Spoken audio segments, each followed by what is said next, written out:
there are times, I think, as a filmmaker when you just like how it looks, and yet that it's highly freighted with meaning in different areas, and so you have to, So I'm attracted to images and ideas that work at a kind of an unspoken level, or almost an unconscious or subconscious level.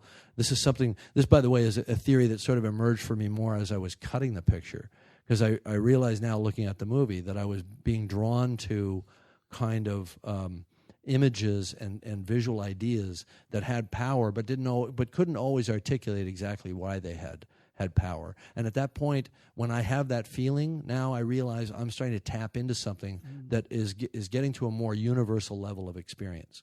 And so I've tried in the way that the surrealist artists consciously tried not to mediate their dream images, but just paint them. They had an image in a dream, they would just paint it. They wouldn't try to figure it out. They would just paint it. I've been trying to do the same thing with this movie, to create a connection to a kind of what I call a lucid dream state.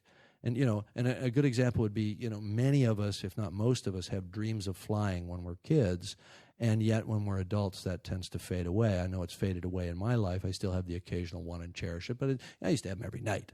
I don't know where that comes from, but maybe it's just a sense of the when you're a kid, you don't know what the boundaries of the possible are, and when you're an adult, you know what they are. Because kids live in a kind of world that's half reality and half fantasy all the time, because they haven't created a sense of what those boundaries are. What I tried to do with Avatar was reverse that process. Start taking those boundaries away, where you can have floating mountains and you can go and fly and feel the joy of flight and all those things, which puts you back into that childlike, half awake, half asleep kind of feeling. And not try to overly analyze or mediate it, which is why I've tried to keep the talking to a minimum in the movie. And thereby reaped a lot of scorn from reviewers that like 20-page dialogue scenes. But Quentin does that. God bless him. He does that. I can't do it like he does.